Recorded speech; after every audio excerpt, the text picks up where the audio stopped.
When you wish upon a kank. I had a dream. Oh, it was horrible. But you were there, Steve, and Uncle Mike, and Joe, and whoever that guy is. Drostradamus. Drostradamus. You were there. You were there too. But we're back live in Technicolor. It is not Oz. It is pencil to pencil time. It is Pinch Me, I Must Be Dreaming time. It's Wednesday, 8 p.m. time. And I am so happy to be back with you. I'm agog, Stone Cold Steve Conley. Not only am I handsome, I have a pretty good vocabulary to boot. Guys, if this is your first time watching the show, we apologize. We were running a little late. We had some technical difficulties, but we are back on your video scope and ready to rock and roll. Let's do some introductions. I am your first host, but not your last host. I wear many hats besides this one. My name is Jamar Nicholas. I am on the board of the National Cartoonist Society. In a mere week and change, we will invade Columbus, Ohio, in the Billy Ireland Museum to celebrate the 80th year of the National Cartoonist Society's existence, where we will go into the Rubens Conference and awards, and then after we crown the best cartoonist of the year, Saturday, there's going to be a cartoon showcase, which is open to the public. I am in a ticketed event with all the scholastic superstars like Dave Pilkey, Rita Telgemeier, and many more. You know what to do. Get your ticket. I would be remiss. I'd be in remission if I did not introduce my co-host, cohort, and co-conspirator. You saw him. I know you know nowadays you don't pick up hitchhikers, especially so close to the prison. There's signs for that. But you may have saw him walking backwards with a melodic tinkle at his front because he's walking backwards. You know who he is. Don't get him angry. We hate to see him turn green. By God, it must be Stone Cold Steve Conley. What's up, Steve Conley? Gentlemen, it is so good to see you. Yes. Happy Comic-Con Eve to all who celebrate. It's a major holiday. But my name is Steve Conley. I draw your 34th favorite webcomic, The Middle Age. Episode 336 was just posted this week. It is now 10 years old. Wow. And I think in some places that makes it old enough to vote. And drink. It's already shaven and everything. But you can read it over on the webtoons, the Tapas, the Go Comics over at steveconley.com. And I also make TTRPG stuff like your third favorite TTRPG supplement, Intoximancy. Check it all out, steveconnelly.com. But I would be remiss if I did not introduce the Tower of Power, the Manning Hour, Too Sweet to Be Sour, the maestro of mark making, the mirthful, the mercurial, the downright magnificent Mr. Mike Manley. Hello, everyone.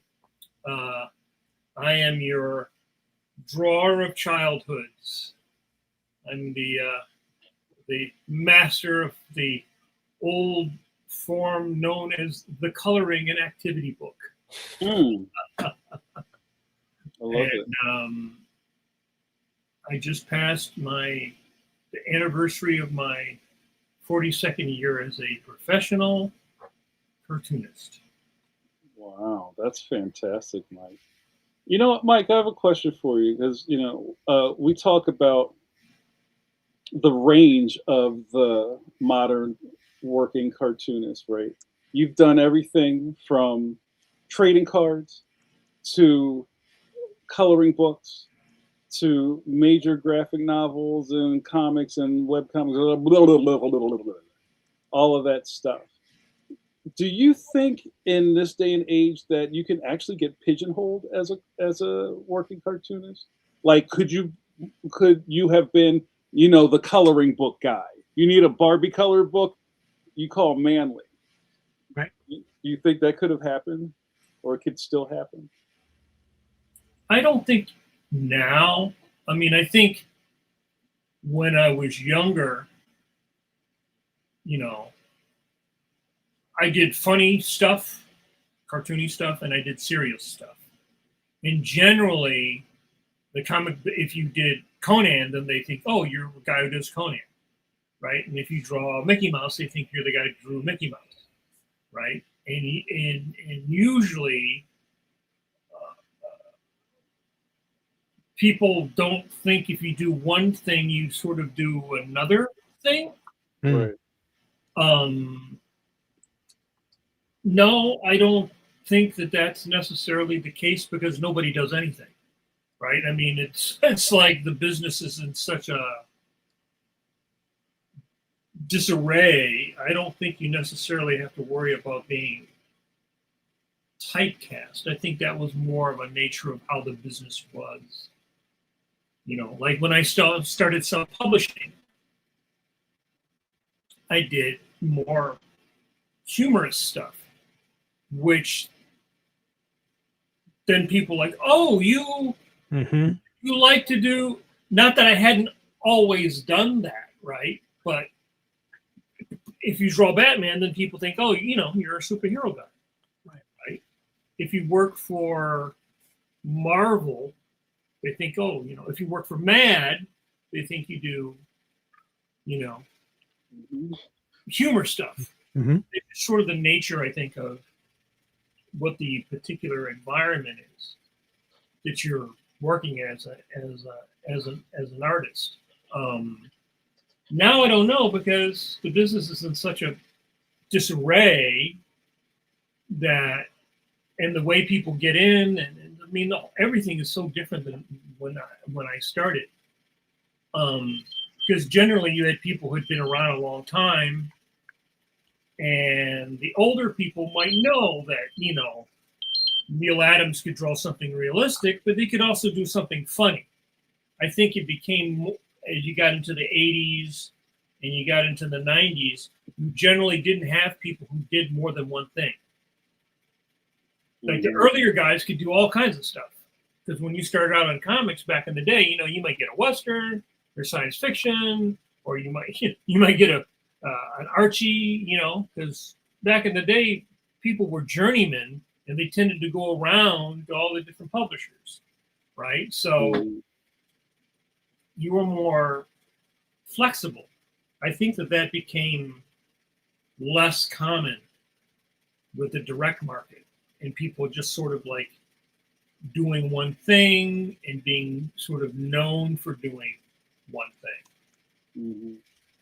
Well, it's interesting, Mike, because even in my case, I've had people in the last couple of years go, so, like, do you do, like, adult stuff? Because I guess now I do kids' books. Right. And that's all I have ever done to them, because what do they know? I mean, I think it's a legitimate question because they don't know, right? But also, how many of us, when you meet us in public or we're even trying to like finesse for a job, you show everything you've ever done. There's kind of like a sliding window of things that you represent in your work, depending on where you are, right? Yeah, sure. And some people don't like to do humor.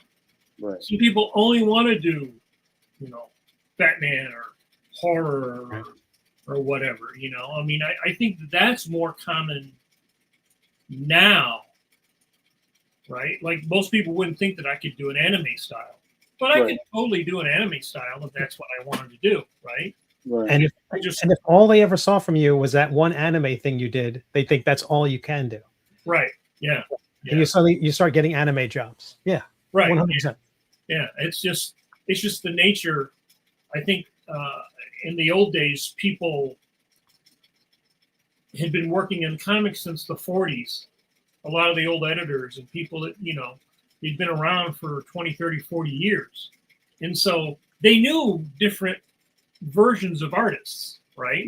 Mm-hmm. Like there's a Mad Magazine, Jack Davis, but then there was also the EC Comics, Jack Davis or Wally Wood, right? I mean, there's a lot of guys who changed what they did because the nature of the business was that you had to change, right? But I don't think people are more specialized now than they used to be. Mm-hmm. It made me think of like, frontline combat Jack Davis. Right. Right. It was just like, holy crap, he's drawing somebody in a B-52 bomber. It is very serious. Right. Yeah. And those guys were very, very technical. Mm-hmm. Right. To draw that war stuff was based on real stuff. You had to do a lot of research. I mean, in general now, when you do comics, when I'm working for Marvel and DC, I would only do research if I had to do something like draw the Statue of Liberty. Right. But in general, you don't have to draw real guns. I mean, you can, if you're drawing the Punisher, I suppose you can draw real guns, right? But, if you're drawing Batman, people generally did not, or the Fantastic Four, you made up the stuff. I'm going to give you some of my Image toaster guns. Right.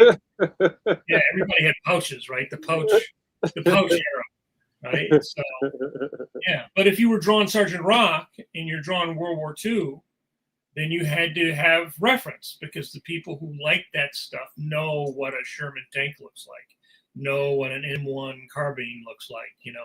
They know what a 45 looks like. Those guys were really into it.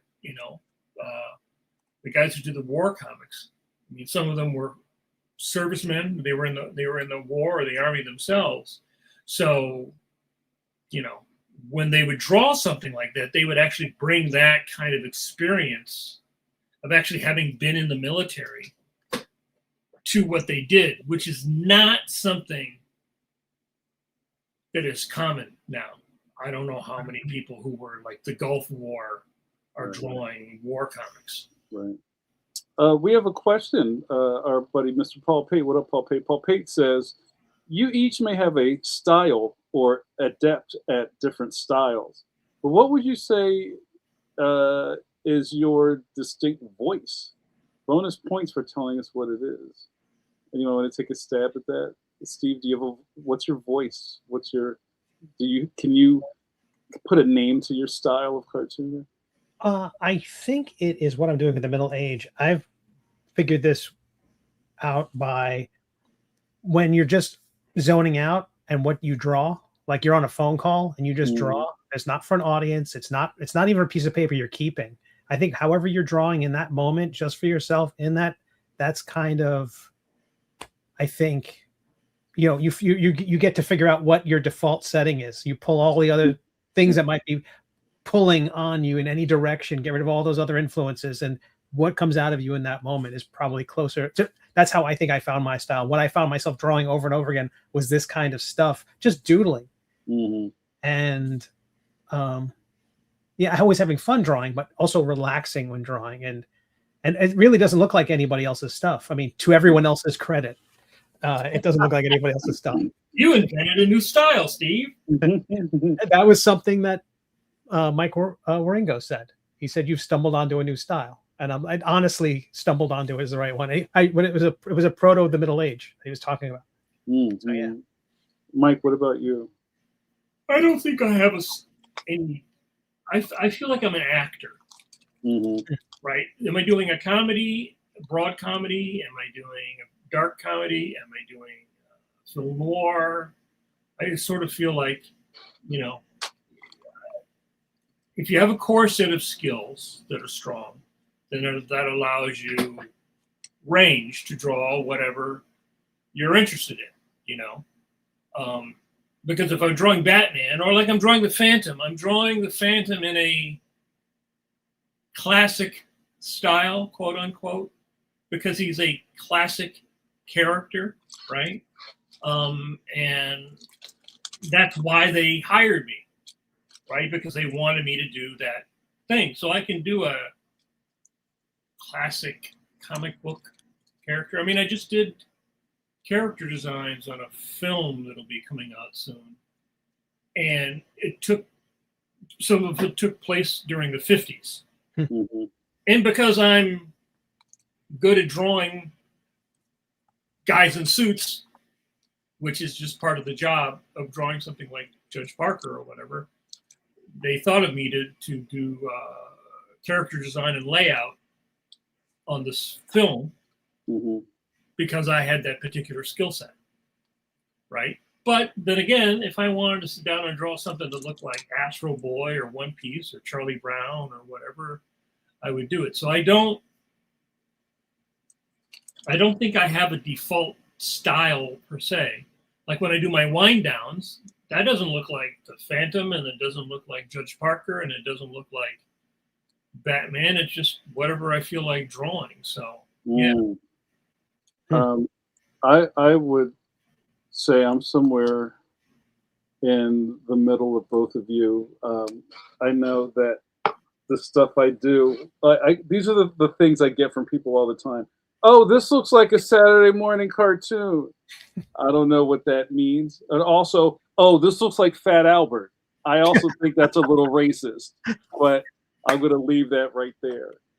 But I think I definitely have a cartoony style, but I also think I try to draw characters that are empathetic to the reader.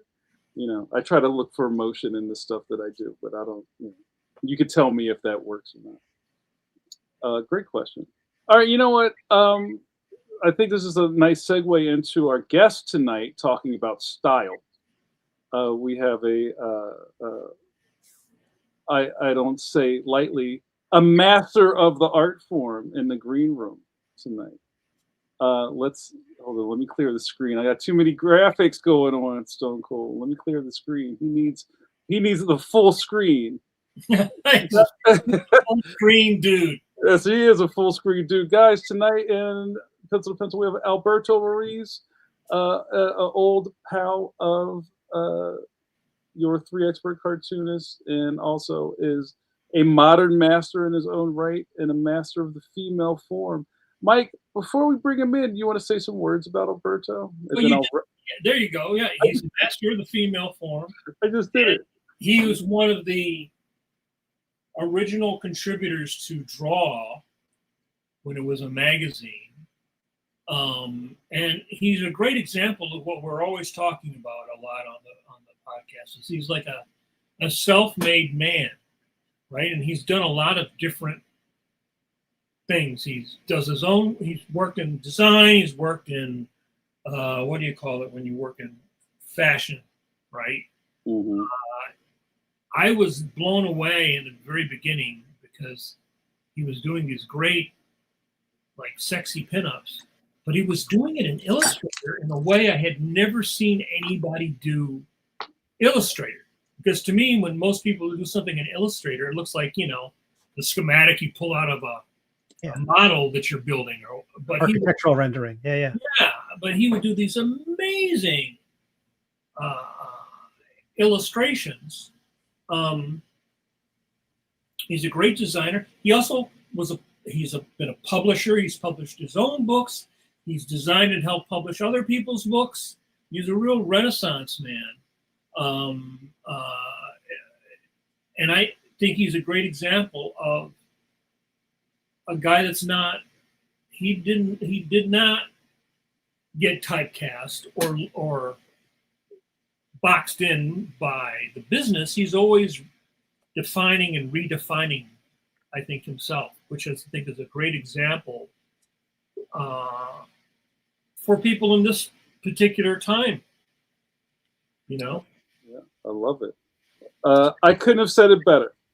Guys, you're in for a treat. Let's welcome back to the podcast. After 4 years, it's been so long. Let's get ready for rendering. Please welcome Alberto Ruiz back to pencil. Ping! Alberto! Man, after that introduction, pardon me, I don't know if I can live up to this. It's just like, all right. I've got something. Go ahead. I must say something at the beginning. I got my throat's a little raspy because I came from a harrowing experience, if I could say it. Getting sick in the past week and a half.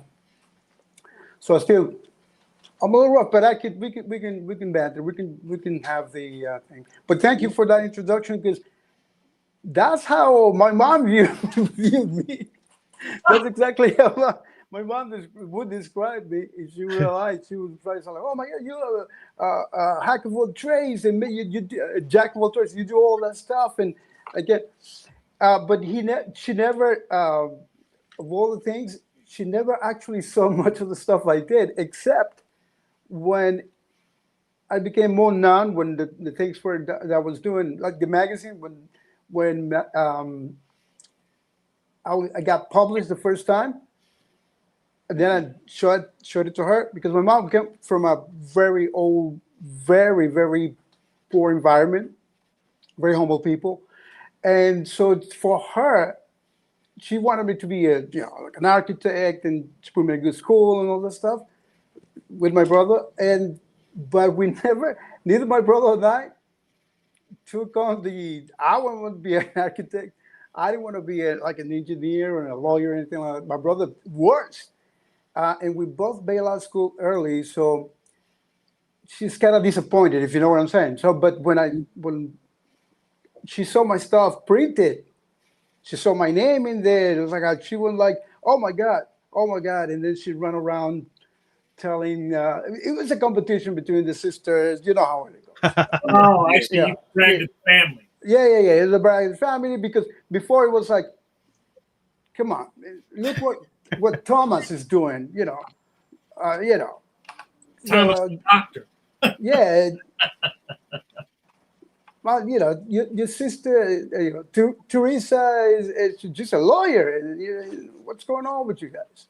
But eventually, when she saw more and more things, like when the books came out, all stuff, and then she started realizing, oh wow, this guy is for real. She was really proud, but she would in the later years, she would say, oh wow, I never knew that you did all this stuff, and that was crazy. And then she wouldn't put it in the words that you described, but obviously that more technical stuff. But she was like, "Yeah, you're like like a jack of all trades in Spanish, sort of, Someone's like, I was almost like a do-it-all type of guy. Yeah. And that's not a good thing, actually, in Spanish, to say something like that to someone. Like, "Oh, you do it all guy," because it's almost like you do it all, but there's a line that's missing. It's like, but you accomplish nothing.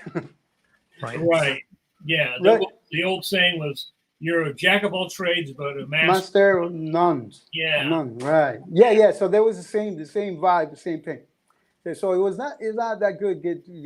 On my defense, I should say that I grew up in a maybe different time and space.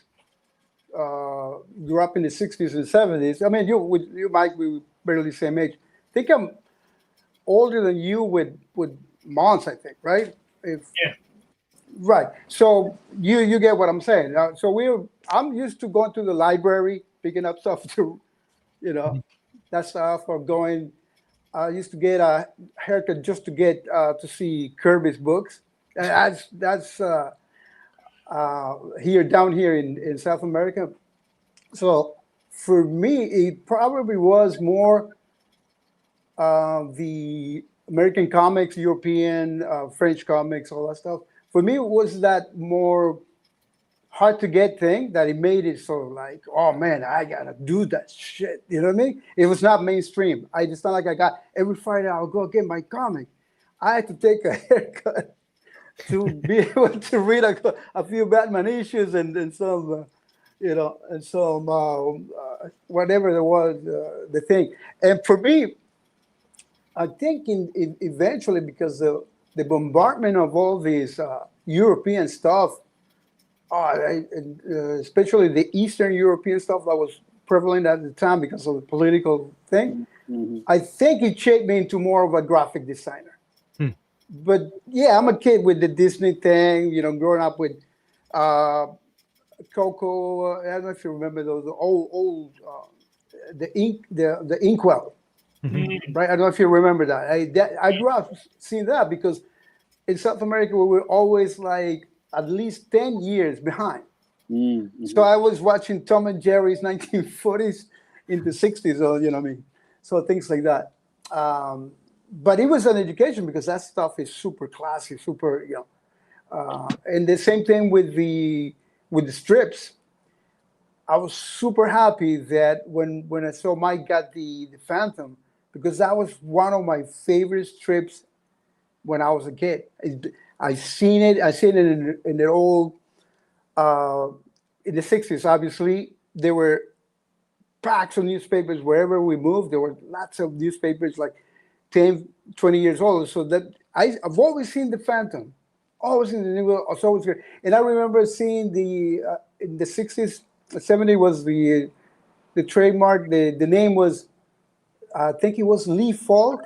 Yeah. And Cy Barry. I think it was because I remember that. Oh, it's like embedded right there. So just like now it's your name, but back in the day it was like Barry Falk, Sid Barry and Lee Falk, whatever it was. The same with the what was that amazing? Tarzan, of course. The all the old stuff.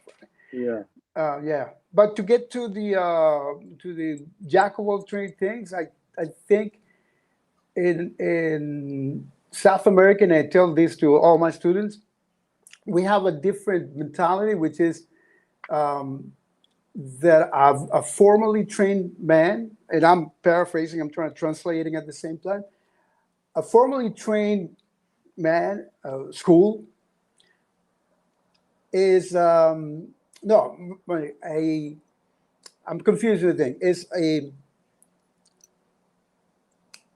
resourcing man is worth 10 of these or something like that. Right?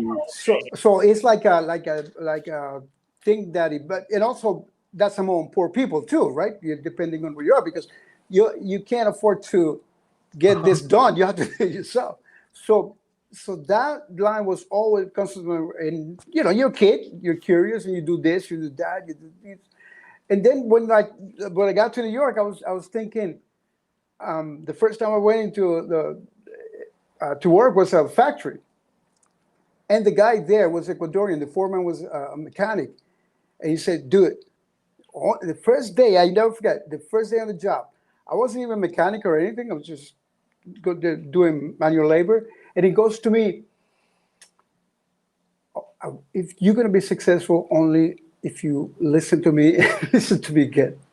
Americans, they specialize. That's how they do, man. And he took a coin out of his pocket. Kid you not. It sounds like a really nice, like 50s, 40s thing, but it was like he took out the coin. He said, "See this side? There's one guy who can do this side." But he tells the guy, "Okay, now do the other side." He can't do the other side. So I was like, what does that mean? So no, you have to learn to do both sides. And then on the side of between the two sides, you also learn how to do that little thing over there, and then you'll be all right. So means like you gotta be multifaceted. You gotta understand pretty much the whole thing, how it works. Right. And that stuck with me too. So I was already, I like to dabble in. I did signs, and that got me into lettering, calligraphy, right? Hence the long stroke. I mastered that kind of early, and then that led me to graphic design, logos and stuff. Yeah, but it's just one thing took to the other, and I was never typecast or anything because that's the way it happened.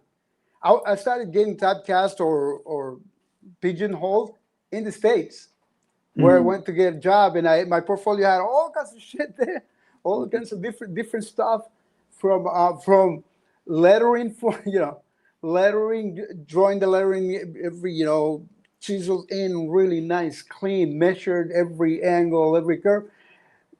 And people's like, what, you're looking for a cartoonist job in this newspaper?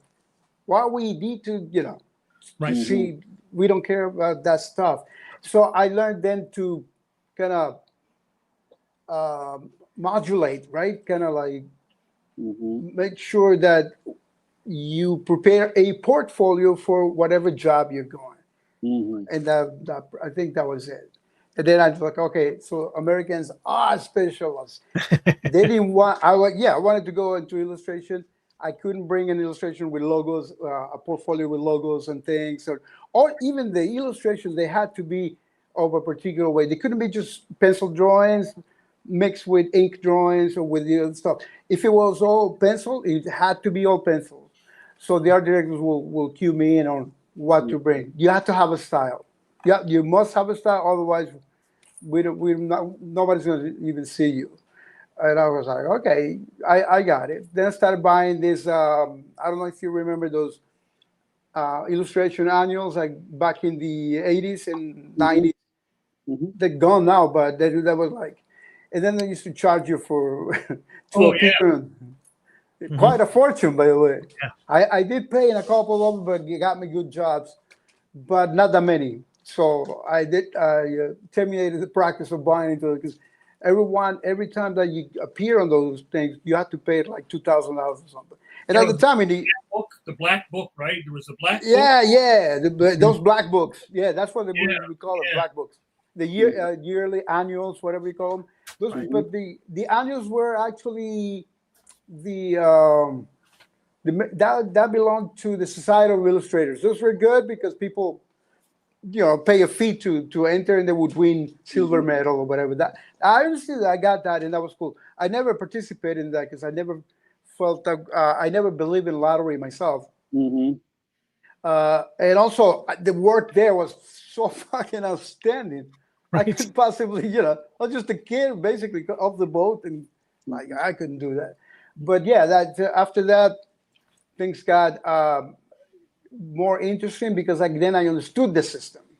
So, but still did my own thing because, I couldn't change, right? So I started, every time I went into a job, it was basically just to learn how that shit is done.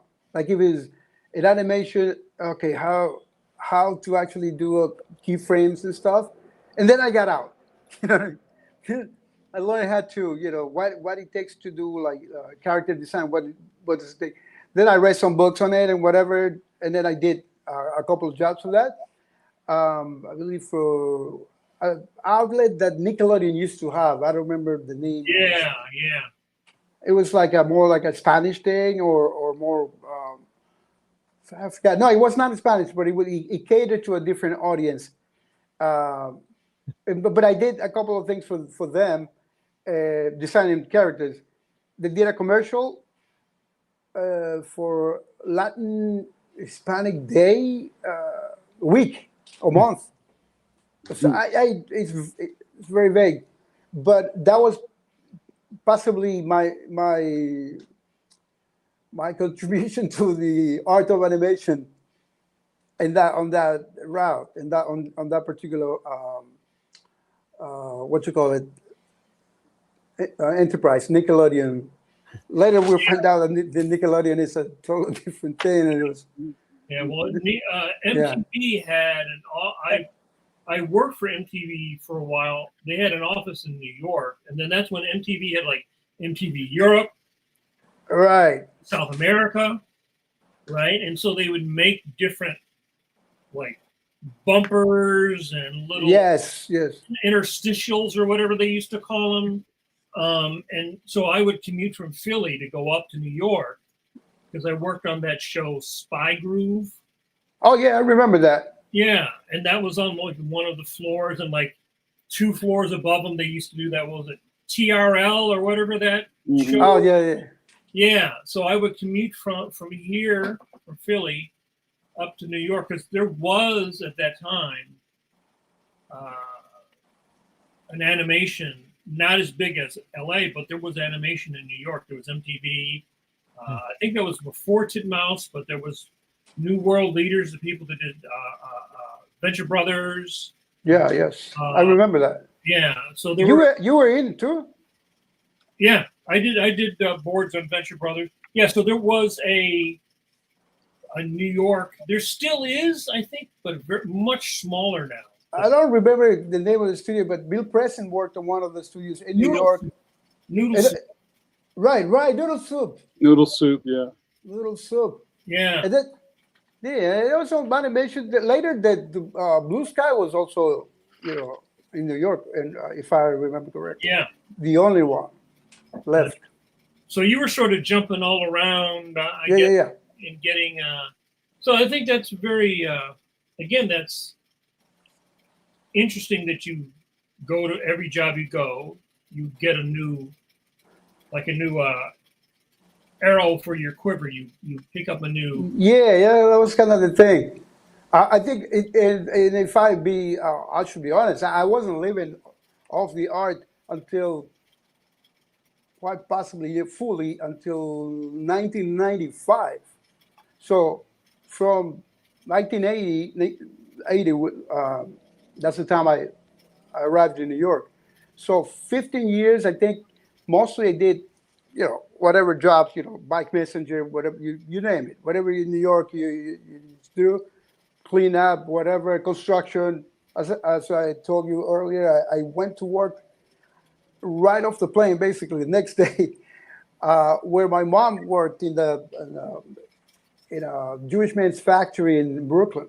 So my mom worked there for 30 years, I think. So I wound up there, but I said, I don't want to work in a factory. It's not my thing. And my mom was kind of disappointed too about that, because she figured I would stay there and then we would make good money. But that was not my thing. I wanted to draw.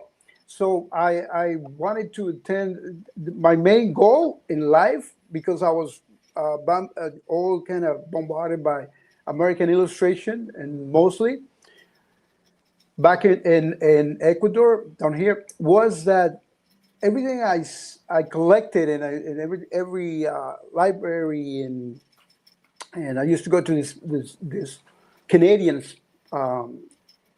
priest who had a collection. He got all the American and European magazines delivered to him. So he was like, his home was like where all the good stuff was for me, because I like illustration, I like comics and all that stuff. And so he had National Geographic's, Time magazine. And Time magazines at the time, if you remember Time and all the news magazines, they had illustrations. Yeah. Most magazines have illustrations. And so that's why I saw designers like Michael, what was the name? Milton Glaser, for instance, big time influence on my stuff.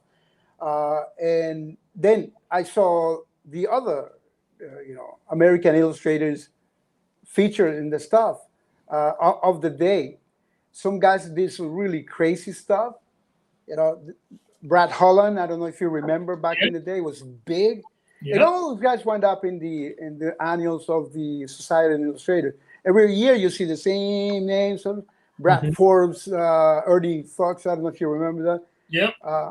They did amazing work. So that was, you see all that stuff, and I was looking at stealing some of the magazines from the Priest to Sports Illustrated, because Sports Illustrated, they had the best illustrations, Oh the yeah. best illustrators ever. Bernie Futch was always there doing golfs with the lighting and the stuff that he did.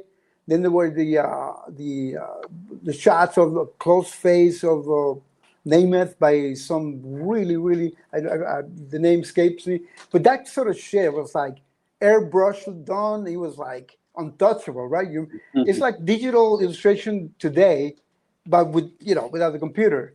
So that when you said I was doing crazy, really high end illustrations in Illustrator, doing that was it. I was trying to mimic that high end stuff that was going on back in what I saw when I was a kid on these magazines. Super sharp stuff, rendering the gradients like clean. So that's what inspired me to be okay. I didn't know Illustrator once, when I was a kid. Obviously, there was no Illustrator. So when I finally got to Illustrator, because I hated airbrushing and all that, so that was like so complex. That was my chance. Like, oh fuck, hey, there we go. And now I'm gonna do that. What I used to see back in the magazines, that type of, not necessarily copying that stuff, doing my own stuff, but with that clean, sharp rendering, very clinic, the lines, sharp lines, stuff. And then it came the you growing up, and what you said, it also is correct. Then after that, I just like absolutely abandoned all that stuff. It became absolutely dirty, like filthy dirty, like dirty, meaning in the sense of no more clean lines, no more measured things by degree, by thing, peeling the, if you remember, there was ruby leaf to make Ruby leaf and amber leaf. Yeah. amber leaf. Yeah, amber leaf. I would always prefer the ruby leaf, but it was a mental thing that I thought the amber would actually, it got stickier than the other one.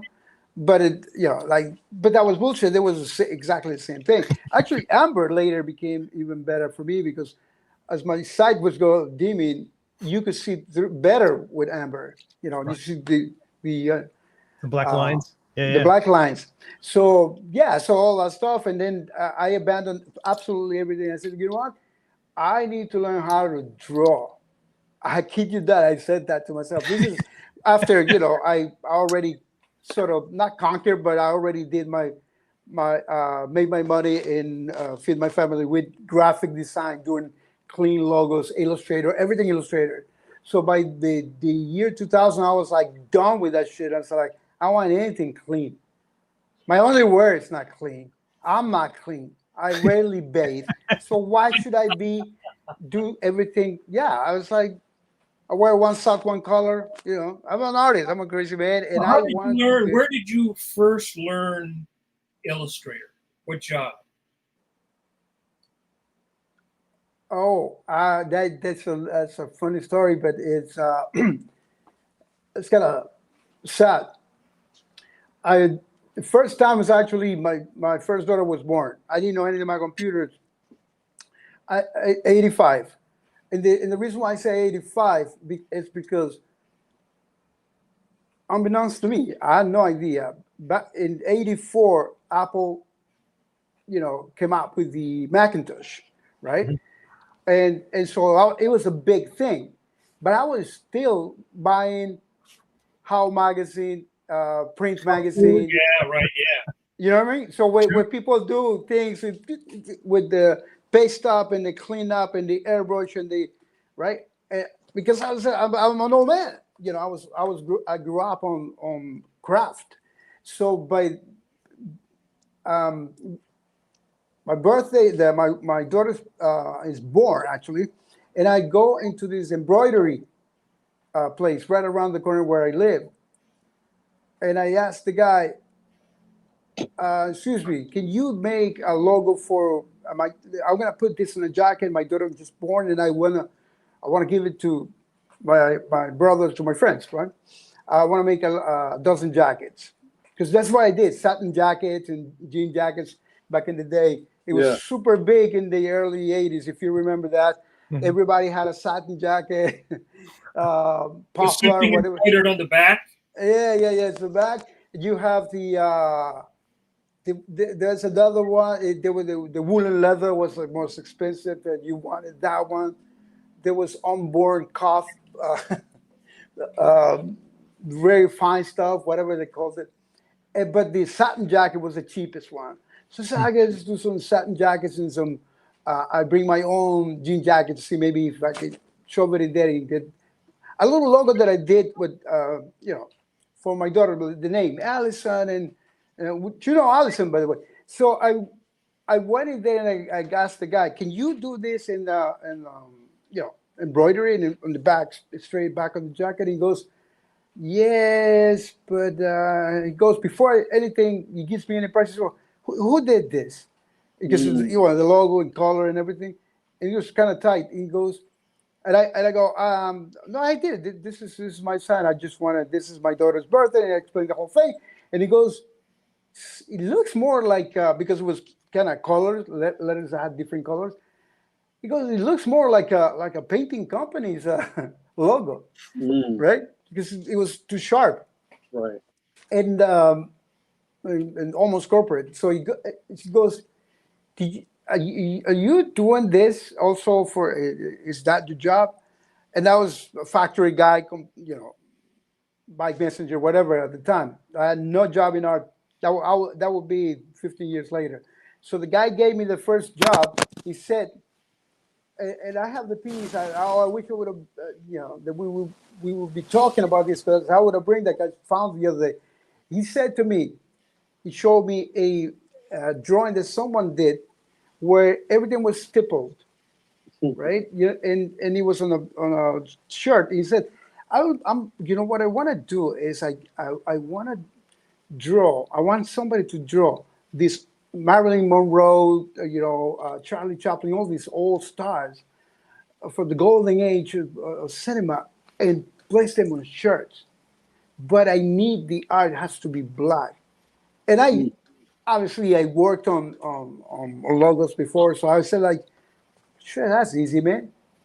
But that takes illustration. Are you like an illustrator? So I draw. I can mimic something. I can copy a photograph.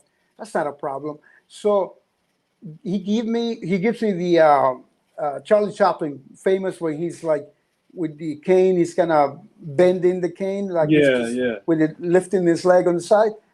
And I go, "Oh, that's what you want?" And I'm thinking to myself, this guy doesn't know anything about copyright. I mean, because even in my ignorance, I gotta do it, like, dude, like. But he said, "I pay you $50 for this, man." And I go, like, really?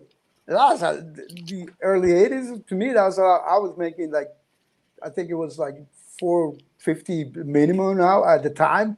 I was like, sure, man. Yeah, that's like a 10 hours worth of work. I mean, of hard labor. And so I did it for him, and I found the actual thing, because I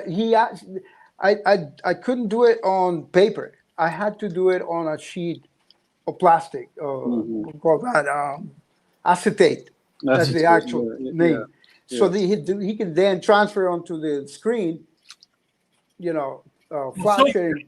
Silk screen. Silk screen. A silk screen, and then they have the emulsion thing, and it would flash it, and then it would be cured to the screen and whatever. So that process I didn't know much about, but I learned right there, right? Because then I went to work for him 2 hours a day eventually, right? I got to work with him because he liked the things. And then he actually eventually, maybe 2-3 months down the road, after I did a few of them stippling things, he actually came to me and said, "Sadly, I won't be able to use these because these are copyrighted images." I just learned that. Because I must have taken it somewhere to be producing mass. Right. So I guess they told him, dude, you man, I gotta have a license or something. You can't just do this because he wanted to put New York and Charlie Chaplin underneath. Welcome to New York, because he thought that was the thing. So it didn't work out for him, but it worked out for me in the same way that I explained earlier, which is my wife at the time hated it. My wife at the time hated it. My first wife, the mother of Allison, she said, "Why are you going over there? The guy is an abuser. He's this Greek guy, really crazy man." But two things I got going for the Greek guy there. He was insane. He was cheap. He didn't pay that well. But he allowed me to do whatever the hell I want. Whatever I want, because he had no idea. And when I told him about copyright, he's like, "You were right about the copyright." And I started educating him on things about graphic design and things like that, where to place things and all that stuff. And he was like, right. But me, what I wanted was that he had the embroidery machine that he used. It ran on a tape that was punched. There are little holes, right? A little tape. So the machine that did all that was hooked up to a Mac, to a Macintosh, one brand new Mac that he just got the year before. He was one of the first ones to actually get a Mac, and that to me, that was pretty cool because other than that, he was cheap, but those machines were super expensive. So what he did was he got his machines, and the Mac sit there, and he had this program that somebody invented exclusively for embroidery that would do Y's and Y's, right? It would go basically would move the garment that would be on sort of drum with with the embroidered little drums, like round thingies. Yeah. I don't even know the name, so they call it drums here. So you put the fabric there, you clip it to that rim, and that goes into is attached to the machine. So the Mac makes the program will make you go like this, like that, like this, like that, only up and down and left and right. But in doing so, you could actually create whatever, because it was the way that you dictate how the curves go. So you have to draw the art really clean, which I was very good at. And so that's how I learned the computer. And that program, Embroidery Plus or some shit like that, some really, really, really basic name, Stitch Plus or something. I could be wrong. But so that was good, because then I sat there and learned the Mac basically as soon as the Mac came out. And I had, an advantage. At the beginning, I couldn't afford it. But with time, I was there for many years with that guy. Now, when I say I was with him many years, that meant I had a life, I had a jobs everywhere, whatever I did. His shop was right around the corner from where I live. So I could actually jump the fence from my building, the back of my building, and get to him. And it was only from like 8 to 10 at night. At night. Yeah, just like this podcast. Same thing. It could only be 8 to 10. So it was convenient for me, because then I could make a living. And this was my thing where I learned the program, learn the computer, and then take off and go do something else, right? Use that. And that's how I learned. That's where I learned Illustrator, because the guy was a maniac. And as crazy as he was, not wanting to pay and bickering and all that stuff about money, it was just what my wife hated. I loved them.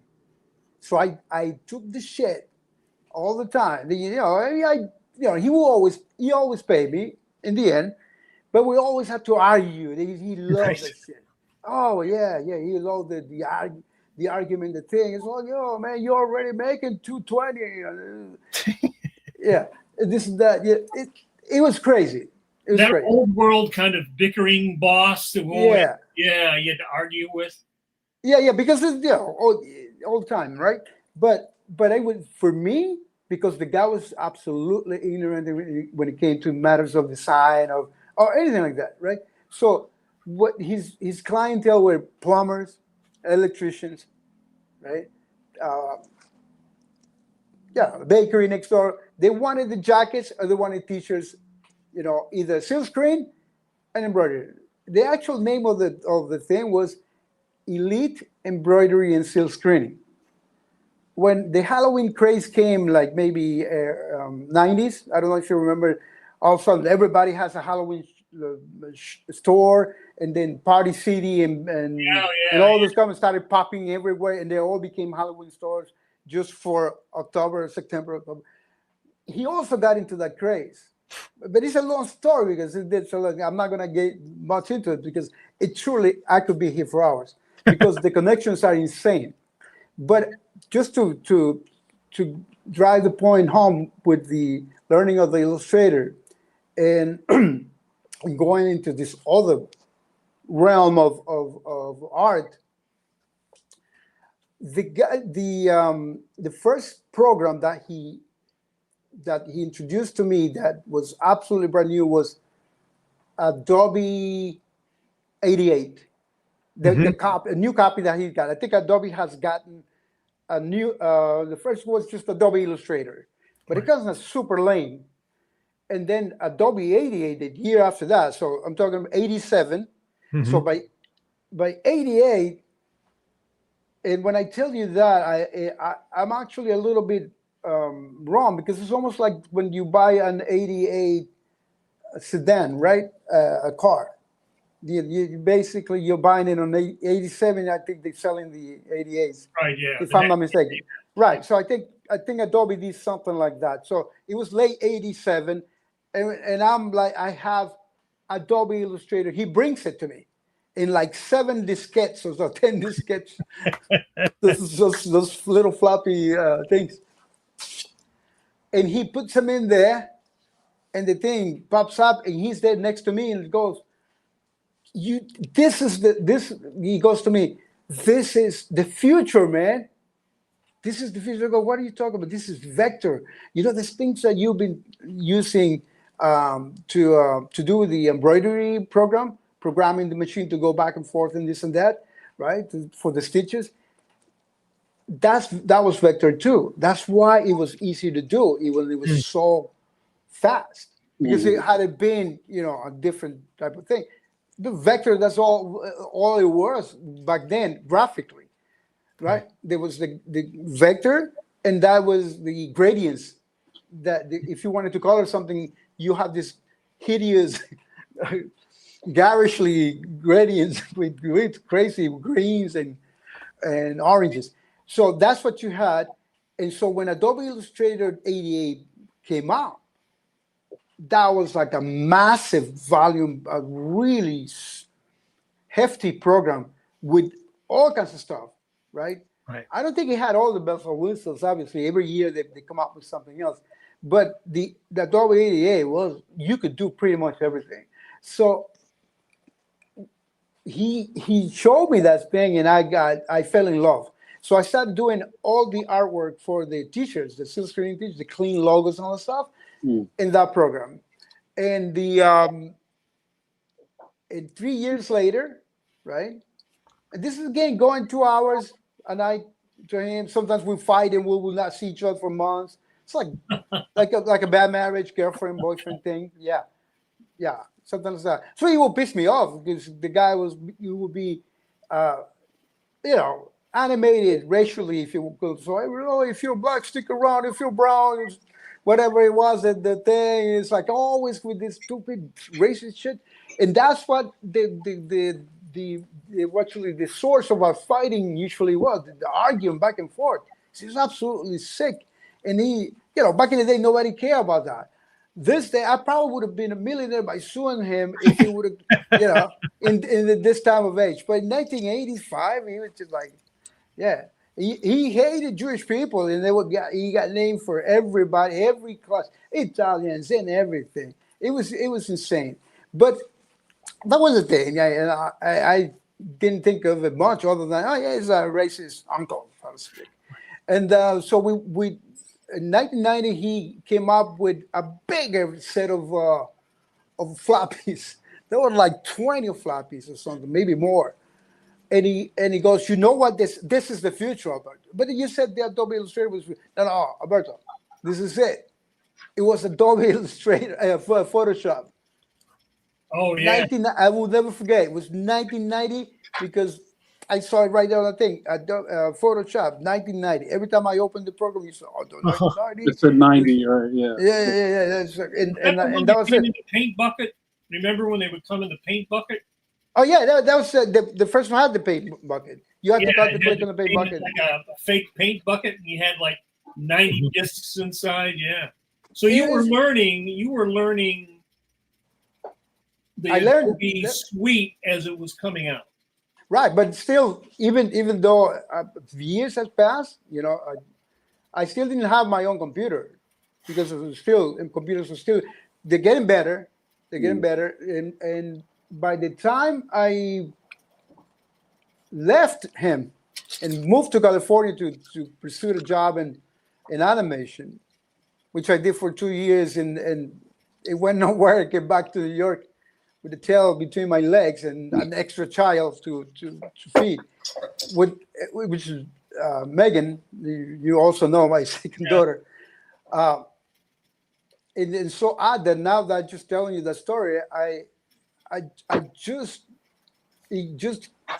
hit me that I went to California to get a job in animation. Which company? No. I didn't have a job. I just went out to You just showed up. Yeah, no. I was encouraged I was delivering the New York Times. I was encouraged by one of my clients. I delivered the Times in 34th Street, Harold Square area. And then I get in the building that I had like 65 subscribers. And it's tried delivering the newspaper on Saturday and Sunday Times. It's like You were in good shape then. I was in good shape there. I was only 28, whatever it was. But this is the thing. One story goes into another. I know, but it's interesting. I go deliver the newspaper. Somebody had told me, this is my first year. My wife and I both had a route. She was on 57th Street. Richer people. She got better tips. And so for Christmas, this guy says to me, dude, right before Christmas, 2 days before, 3 days before, make a little card and show her that with the paper. And you'll get something, man. Last year I got like $3,000. And I go like, what? Really? The fuck out of here. Because we were making fucking nothing. My route was like $360 a month. Like nothing. But we had a job. That was like we go 5 in the morning or sometimes 4, wait for the truck, pick up the paper, and get to our subscribers. We had a list, right? Mm-hmm. And then we come back, drop whatever, or take whatever. We couldn't take papers home, but we could, if the list was done, you don't have to worry about it. But the most important thing is that once you're done with the newspaper, once you're done with your route, if you are really fast, then you can hang out and whatever, and go have coffee with my wife and I would used to meet in 57th Street after I done my route, because my route was more people. Sometimes she had to go home to see the kid, and I would stay still delivering papers. Sometimes she'd come and help me deliver papers. She'd take another building because she was really quick. Her route was shorter. But anyway, in all these things I tell you, I don't even think it exists anymore because now it's all subscriptions and digital and stuff. But at the time, my subscribers, this is what we call them, I made the card to get just hopefully get more tips that year, and I drew myself as a cartoony guy, which maybe you have seen me post at one point or another. And I drew myself with the funky with it was, I think it was popular. The sneakers were popular, right? Everybody drew the kids with the sneakers. What was the Converse sneakers with the big long, right? Kind of banana sneakers. So I drew myself kind of like that in that thing, and curly hair, big afro I used to have with my glasses. I used to have big glasses. So I did the cartoon. I'll show it to you some other time. And I went to the copy place and I printed like 500 of those things. And then I folded them really neatly because it was you could open it, right? Print it side by side. And as you open it, it says, greetings from your New York Times carrier, blah, blah, blah. Have a great holiday and so and so. And my name, signed Alberto Ruiz, and I did that. And the guy was right. I think we made $6,000 that Christmas alone. Whoa. And I think it was the card. Wow. But that's not the thing. Remember, we're in the story of how I got to animation, right? Right. How I was looking for a job in animation. So a lady, and I never forget the name, Little John, that was her name. She obviously no longer with us. She was very, very old. She, I think it was 35th floor. I opened the door the next day after the card, and I was going to slide the door because I used to just go to out of the elevator, and from the elevator go slide the papers like that right onto the doors when the what you call the hallways was relatively short. When I had, for instance, a subscriber all the way back, I couldn't do that. So that time, I was gonna do that because that was a hall, and she was right next to the elevator. So I was gonna and then I see her. The lady was standing there by the door, and she said, "Are you Alberto? Are you Alberto? You the I go, yeah, I'm the carrier. Here's your paper. Thank you, appreciate it." And then I was gonna buy it. Like, "Oh, wait." And this is like about maybe 3 or 4 days after the card. She has given me she has sent me or left for me before that an envelope with like $100. That was really good, and with the thank you note and all that stuff, really cool. So I wasn't expecting anything else. I was just like, I don't know what the woman wants, maybe complained. I hope she's not complaining because that would not be good. It's never good for that. So I said, is anything I can do for you? Is the paper okay? Because some people would complain if the paper is ripped. People are petty. But the woman was really nice. No, the paper is fine. I just want to give you this. And he gives me a package of thing with a nice, bow and a nice thing. Beautiful. And a bunch of papers, like envelopes with letters there. And she goes, "I wrote to the head of the New York Times on your behalf." And I was shocked. I go, "What do you mean?" "Yeah, well, I was so impressed by your drawing on the card because you signed it on your name, so I figured it was you. Did you do that?" So yeah, I did that. So yes, that's why I thought. So I sent them a sale, and then she told me, "You open it," and I opened it. And it was like, "To Phil Oaksberger, the guy at the time."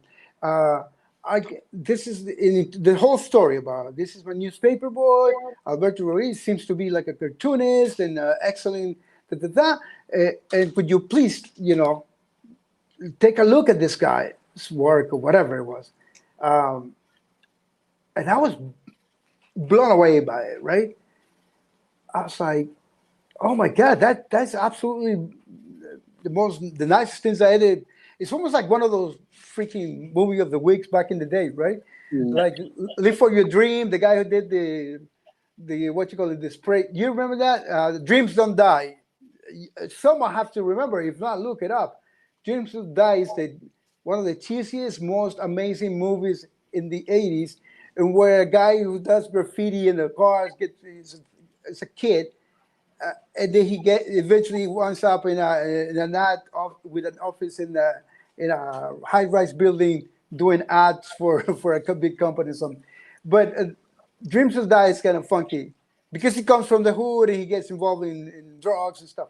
So that's kind of like a story so wild to me.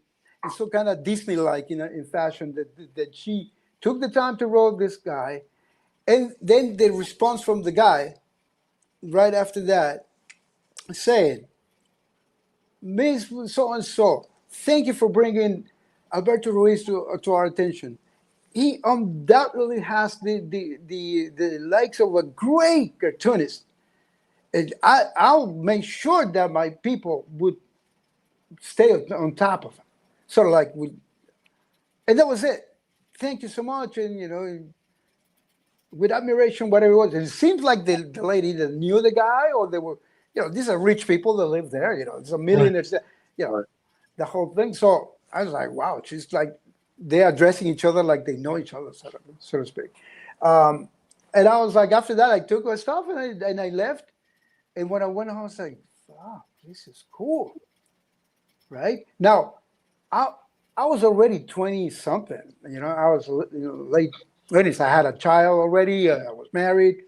I'd been around for forever. So I figured, when I read the guy replying, I said, this fucking guy had never even opened the envelope. Probably had somebody read this to him, and he had to, yeah, do one of those letters, thank you. And the guy, we're going to be looking after the guy. Yeah, and then pass it so I can sign it. Because clearly, it's like, yeah, it's almost like because I'm sure that if that would have gotten to someone who cared, who even liked that stuff, probably would have said, oh man, let's look at this guy. Let's call him in and see what he's got. Or we don't want this guy, whatever. I'm not even contact. But the guy was nice to the client. You know what I'm saying?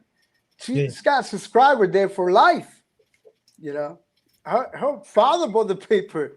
That sort of stuff. So these are waspy names, people who were been there from the Mayflower, I'm assuming. But I'm not putting them down. This is great. Mayflower, that's great. Yeah, that goes back. Mayflower, thank you for sending me Alberto. Yeah. No. Mrs. Little John sounded like very British, like Robin Hood type of thing. Little John. Yeah, I remember that name. But you know what I'm saying? It was like really fucking cute. It was like the most amazing thing. My wife was crying and everything, and I said, you know what? Yeah, I know this is just like it's basically a how do you call those letters of when you send something in Alex finds it in rejection letter. Rejection letter. It's a nice rejection letter, which that's how I understood it was. But at the same time, I thought, you know what? Fuck it. I thought about going to California to look for a job in animation. Because I can do this shit. I don't know. I'm going for it. So I think at the time, it was so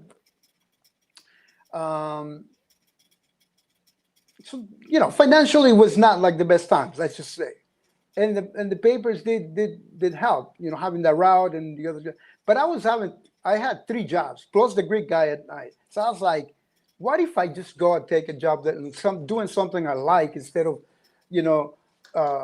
driving back and forth every day from newspaper thing, running around like a maniac, and then driving because my job was driving. I had a cab.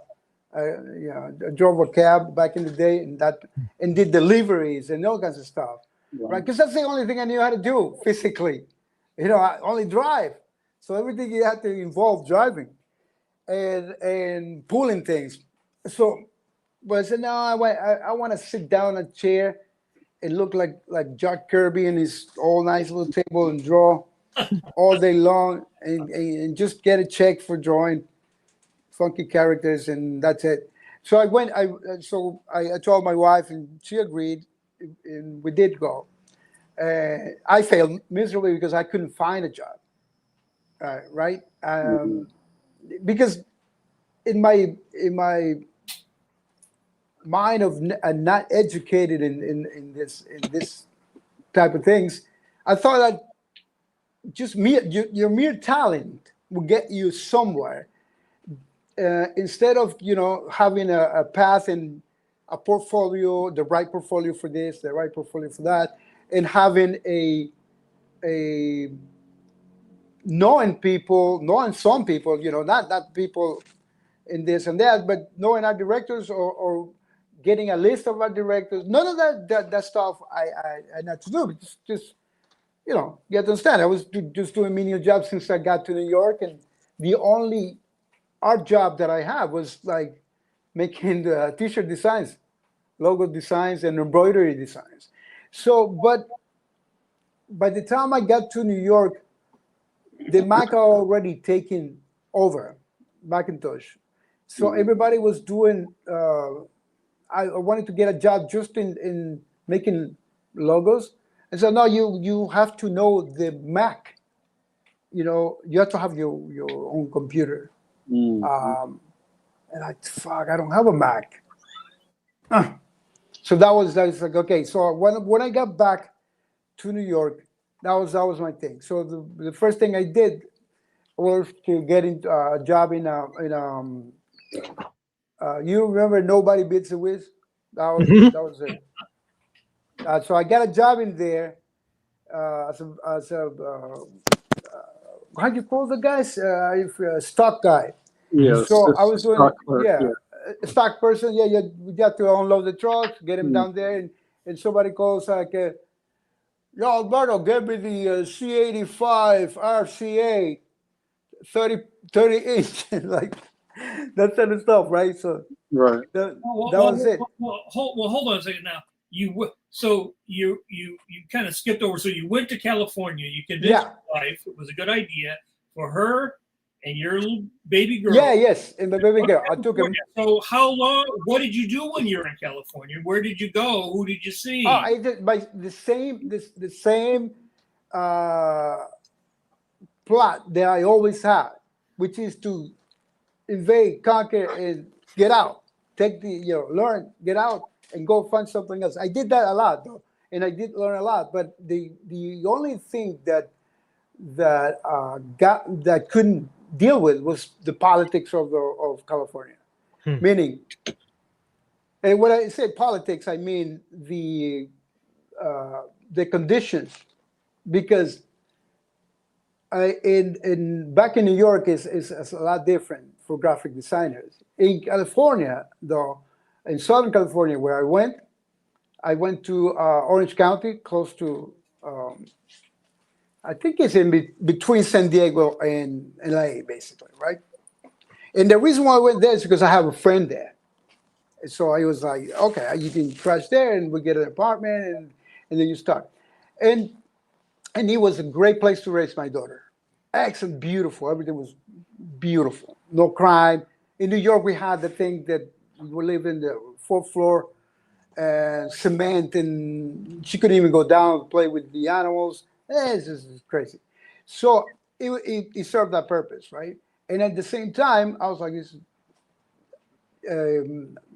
less crime, virtually no crime over there. And I said, I thought that I could go and get a job as a delivery driver, which I did. I worked for LA Rapid Express, and go around in the truck, right, everywhere, and I will have my portfolio with me all the time, like I did in New York when I did the cab driving and the delivery driving. Always have my portfolio with my goodies there. So that's how I got my first job in New York as a cartoonist, political cartoonist, was while driving my cab. A guy got in there, and he saw the portfolio and said, "What you do?" And it turned out that he was the director for the first and only, I think, communist paper in New York. And I was like delighted because I'm not a communist, but you know, I'm like I'm one of those people. And I was like, wow, this is great. And the guy did say to me, you know, we're communists. We don't have any money. You know, we like it was called Great. yeah. It was the National Alliance. That's the only national newspaper, New York paper that was blatantly communist. I don't think you can do that anymore. I think it's like So the you only didn't go communist. out and you didn't go to like Disney or Hanna-Barbera, or you didn't go to like No, any because no. I went to Disney to deliver stuff, but to get into them to get my portfolio, I could do it because especially Disney, the places where I went with because what we delivered, and maybe might be the problem. We delivered electrical material to job sites. Mostly, that's the accounts, and some, you know, print shops, but mostly that. So that if I needed, for instance, my job dependent had to be, if I had to go to Disney, it was either the Disney park or even the studios. I used to go in Burbank. I used to deliver stuff in Burbank, but I couldn't go past the guards. Right. You know, to like You had to leave it. You had to leave it at the guard. These guys were like, it's actually, now that you think that you maybe think about that. Back in those days, I don't know what was happening there, but the security was really crazy. Like the job sites, because they were doing new theme park things, you know, like attractions. So that's where I was doing. I was delivering electrical materials for the job sites, and so from then to going to I could see the animation department, and I could see the little what you call it, the dwarfs, you know, carrying the thing, and then Mickey Mouse with the bow, with the pointy hat, and doing the thing. I could get there. I couldn't get it. You didn't like call a recruiter or No, I didn't know. I didn't know that thing even existed. I didn't even know how. My approach was like a layman man. I mean, someone who never had seen anything of that sort. It's like I go over there, I show my book, because I had no understanding how the steps, the way that I obviously understand it now, but back then I was still very innocent in many ways when it came to that, because I never left the worker environment that I was in. The only thing that I was doing that was artistic was printing T-shirts and embroidery logos with a great guy who was crazy, but he didn't know either. The only person who would know would be somebody who actually attended school, college, art school, and would know the ways that you train you to go find a job after school and who to contact, and then they get you a list of these companies, design companies, all that stuff, and then you get that. But I never went to school. I dropped at the 10th grade level. That's it, 10th grade, and just to get to, I wanted to go to the School of Visual Arts. Visual Arts in 23rd Street. I worked like a couple of blocks from there, but for that I needed to be a high school graduate. You had to have your GED, yeah. Right. So I did get my GED eventually, but I never attended. But that's another story. Soon longer. But so the thing is, because later on now, I mean, all these people who work in animation, and when you were self-publishing or you started publishing, you helped people who worked in animation publish their books when you were publishing other people's books. So it's ironic because No, the irony doesn't get lost on me. Absolutely, it's actually brilliant. It's almost like I conquered something. Like in my mind, it's like it's like I wanted to go to that school. I wanted to be in this class of people with animators and all that stuff. And I'm teaching some of this fucking too. It's like insane. And I'm printing their books and hanging out with them. And some of them actually won jobs with me and stuff. And some of them became my very best friends. And now that I'm doing the teaching, it's the same thing. I get to be called. Sometimes they call me to do a college thing where I, go and do a little workshop on anatomy and luckily I'm talking in Ecuador. But with Steven Silver, we used to go also draw colleges and things back in the day, right in the early 80s.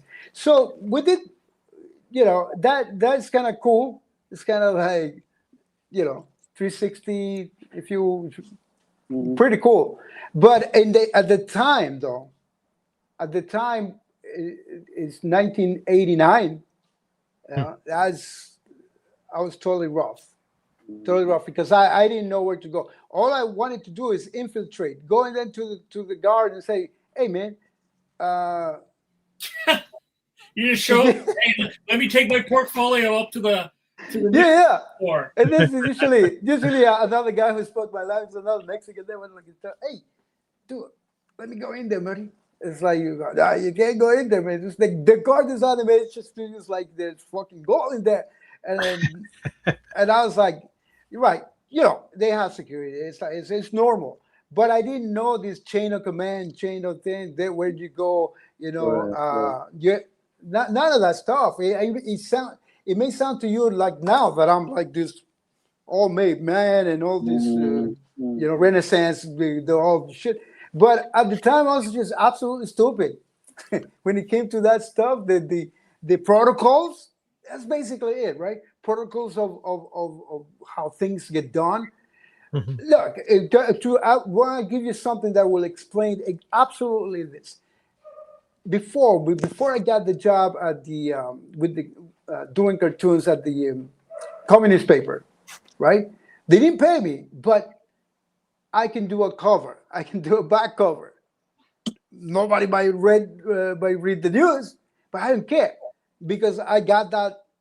That's a clip for me. That goes in my portfolio. Mm-hmm. Big paper. Apartheid was happening at that time, and I exercised my muscle. Right? I criticized the government. I did a beautiful illustration, very crazy, very violent.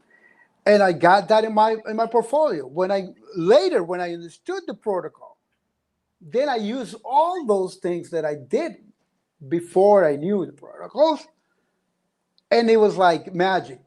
Mm-hmm. See what I'm saying? That's where I blossomed. After when I finally got into the thing, all I needed actually was just a little, light in the door there, a little crack. A little crack, right? That's it. That's all I need. A little crack.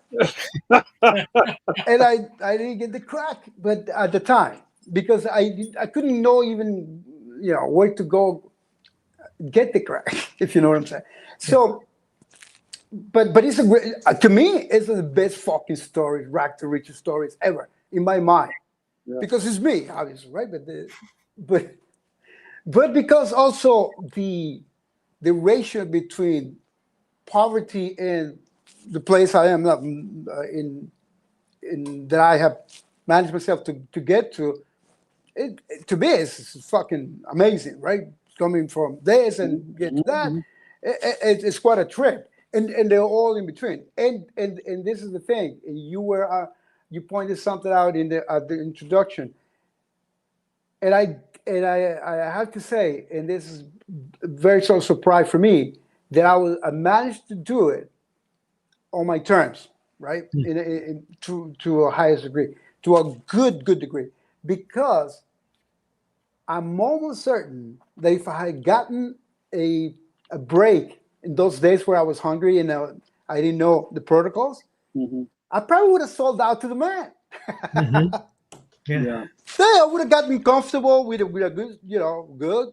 You wearing cardigan. Yeah, 80. Yeah, I would have get like, why would I all white like you were in a Sting video? Wearing cardigan sweaters. There you go. It's like Alberto, Yeah. Alberto, I gotta press pause. We're running out of time, bro. We got some Yeah, yeah, yeah. questions. We got some Sure. questions. So this is going to be what we call the lightning round. Lightning round. Let's do it. All right. So we're going to ask you some questions from the chat. Give us some quick answers. All right. Are there people watching? Yeah, Yeah. bro. Yeah, we're live, bro.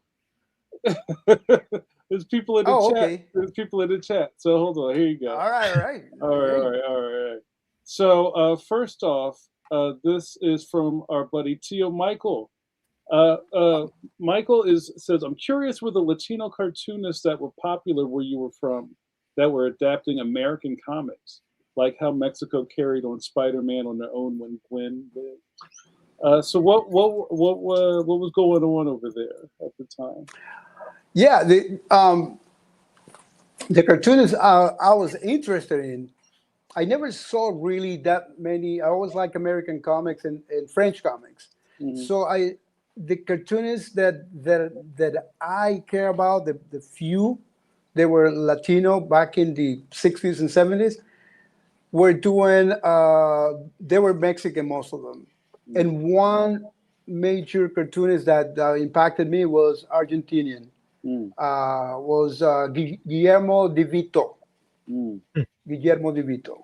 That guy was probably dead by the time I was born. Yeah, I think he died in the 60s, somewhere in the 60s. But that guy created so many characters, and he was one of the manly type. He was a paper strip guy. Mm-hmm. Yeah, DeVito was a paper strip guy, and when people see DeVito's work, they see the ladies that he does, and that's why I like his stuff. But he created like an army of characters. Avivato, this guy, the other guy, millions of things. It was kind of funny. So Mexico, the adaptation of the American comics things. That thing I don't know, because I was not really a comics, superhero comics guy. But all I can tell you is that every comic that I read that was in Spanish when I was a kid, it was from Editorial Norero, which was basically just translating all the classics, Adams, whatever it was at the time happening. Yeah, Adams was one of my favorites too. When it comes to DC, Garcia Lopez I discovered later, because this comes a little later, and Garcia Lopez is probably my favorite of all Latino. Yeah, that's it. And I thought, what's it called? The guy that did it, Spider-Man, was Latino too, because of the name. Oh, Romita? Yeah. I felt like, okay, that's like a Romita. That's like a Spanish name, but Italian. Italian, yeah, sure. Yeah. All right. Same thing. Cool. My All great right. guy would say. All right, I'm going to let Steve read the rest of them. So thanks, Michael. All right, thanks, Tio Michael, for that. Mr. Paul Pate, Alberto, what South American country are you from? My mom was from Ecuador. Yeah, I'm from Ecuador as well. Yeah, I was born and raised in Ecuador. I moved to New York as a teenager, and then I'm back here. Yeah, we gotta get together, little buddy. Let's smuggle some comics. Mr. Paul Pate has a follow-up. Sounds like you've gone through different styles and eras over the years. Have you had a voice throughout that has been with you the whole time? Yeah, I think the voice, if I read this correctly, has been basically the steady stroke. I know it sounds crazy, but throughout the whole different, rebranding, remaking yourself thing, that the thing that I always believed in is craftsmanship of it. Like Even in what's up? Like calligraphy. Yeah, like calligraphy, right? But in the sense that craftsmanship doesn't necessarily need that it has to be super clean, and it has to be, the work has to be there, and sometimes it needs to be solid and conscientious, right? It has to be there. You can't just do it. Even when I do a little, like a thing, a 1 minute, 30-second sketch, just still that idea of crafting and having, at least in the back of my head. I can get really dirty and make it, use my fingers, spin on the thing and punch it in the face. And at the end, boom, and deliver it. But at the same time, there is a line of craftsmanship that has to be there, a level of craftsmanship that needs to be there. It's just not haphazard in any shape or form, even though sometimes it seems to on certain eye that it could be. It can't be, because I can't do anything otherwise. And if I do get sloppy like that and everything, I immediately after it's done, I will, dispense of it. I will get rid of it, because I can see that, I got lazy there. I got Right. Careless and that sort of stuff. It's good to be careless, but in the back they also you have to watch out for design, and that's what I mean, craft and the whole thing, not just the clean line, not just the the detail, but everything. That's great. Yeah. So Thank you for that, Paul. We've got Kit Carrier asks, sorry if this was asked already, what's your favorite memory of draw? Working with draw. my God. I mean, first memory, the best one. It doesn't involve the actual magazine or the creation of the magazine or anything in there. I remember going to a convention in Chicago. One of them, I forgot the name of the Chicago had a name. Some magazine used to Wizard World. Wizard World, Philly, Chicago. So Yeah. I was at Philly, and Tomorrow's had a booth there, and I didn't have a booth. I didn't have a table. My table was messed up, or it was in a different place. Oh yeah, it was a different place. It was really far away from it, but Tomorrow's table was really close by, and it was really nice. And there was traffic there, so I went and said hello and everything, and my articles of Draw magazine were already published. I think it was first or second time, and I was like super impressed. And I went up in the magazine, was there, and then I told, and I don't remember the name of the kid that was manning the table at the time. Was it Eric? Was it Eric? Yeah, the guy who wrote actually a book. Yeah, Eric, yeah. Yeah. Yes, The Modern Masters. Yeah. Eric. Yeah. So it must have been Eric, but he's super sweet. And I said, dude, man, my table is way out there. Can you give me a spot over there? And he said, sure, man, come over here. He opened up I didn't have that many books at the time. This is the first years. And let me put my book there. I sold a few books. It was really good. And then because I had the books there, and Eric was so cool. It's like, if you want to walk around, go ahead, do your thing, man. As I went, they never came back. That's one of my best memories. My meaning it's not like I never came back, but I spent the whole day going around doing things. By the time I came back, I said, oh, look, we sold a few books. You can hand me some money. It was the best ever. That's great. Cool. Yeah. Thank you for that question, Kit. And another question from Christophe Pouchot. I don't know how to pronounce it. But Christophe, when you were working in New York, you said the only artistic thing you could do was working on the T-shirt designs and such. Did you draw or sketch at all, on your own at all, when you got a chance? How did you develop your drawing skills while not working in the field? Yes, that's very important. And that's what I tell everyone, including my students, all the time. And here it's a little bit of more of throwing some flowers at myself, because it's the only thing I never stopped doing. Was even if I got home at 2 a.m, I have my drafting table and I drew. I tell you that is my saving grace. That I I was picking up shit in the street, whatever job, deliver newspapers, you name it, anything. Because that other thing with the teachers was, it's just like I said, an hour a night, 2 hours a night sometimes, and sometimes wasn't even there.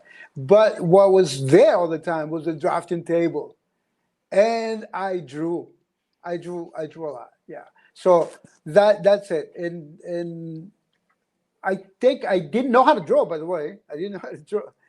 What I mean when I say is, it's not like I never drew. I even went to a school for the arts here in Ecuador when I was a kid. Mm. I flunked it, but I did go. I did attend because I wanted to train myself. Like I wanted to draw and be surrounded by that. But I was highly undisciplined when it came to that. And the very same traits that makes me that person who I am, like resourceful and outgoing, and I go and do this thing, and then I go take that job just to learn, even though you still need the money. I would go into a job at 9 in the morning, come back at 11, or at lunchtime I disappear and just go home because the job was horrible. But I did all kinds of jobs. I'm not kidding you. My count, even back then, was 200 different jobs that I actually went in there and got out, either in 3 weeks, 2 weeks, a day, same day. Sometimes I will walk out the same day. So those qualities are really kind of good when it comes to finding, looking, searching and all stuff and getting somewhere. I don't know what you call it, but I used to be absolutely responsible. I would never kept a sketchbook. Had hundreds of books, and I spent tons of books of anatomy. And now I'm like the fucking king of anatomy.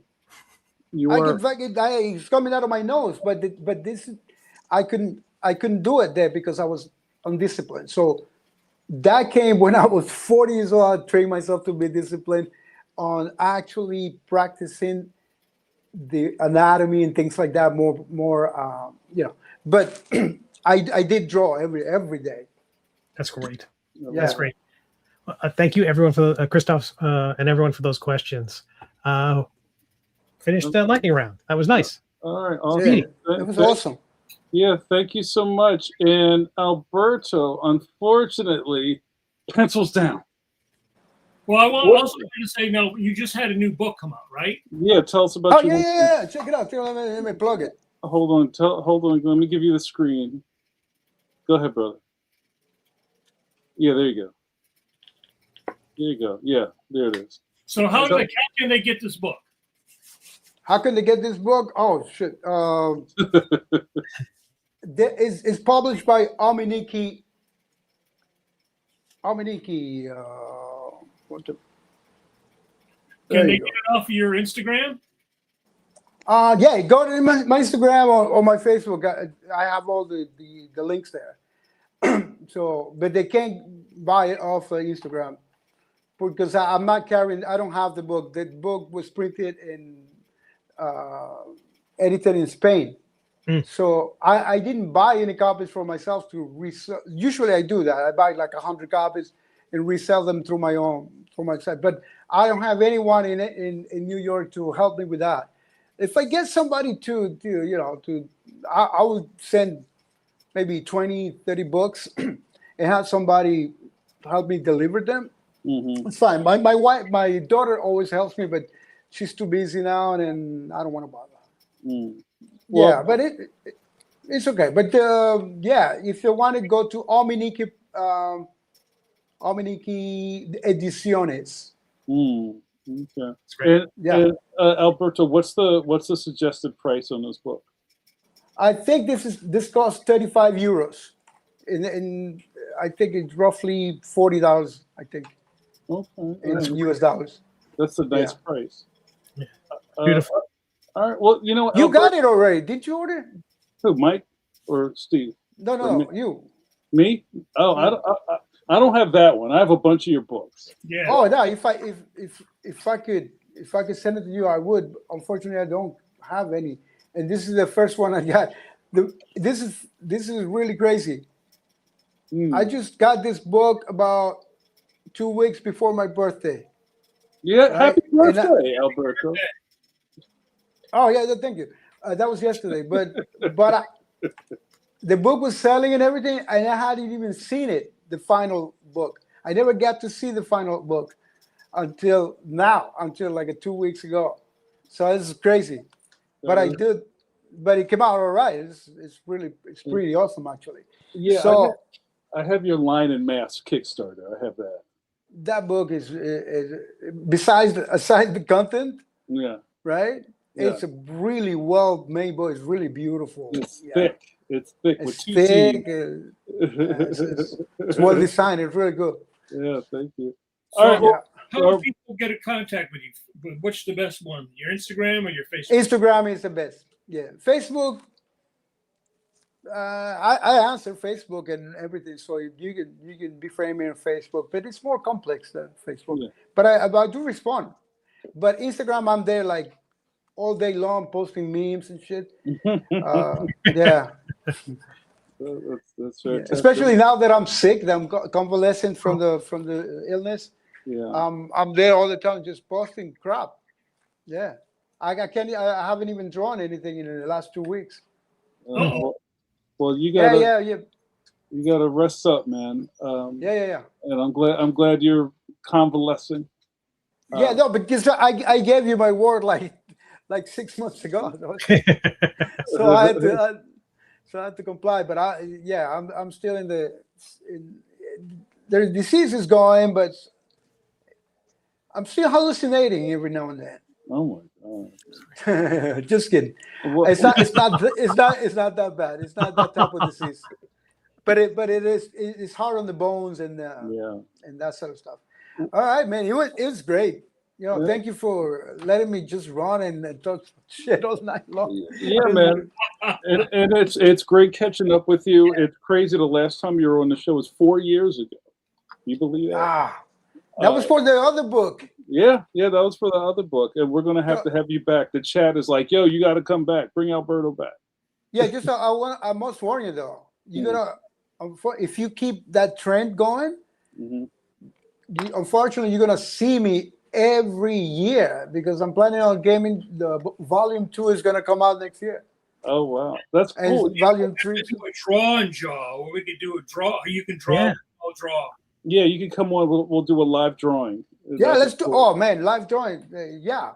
So right. you can do that anytime you want because like you can ask me and we can All right. anytime.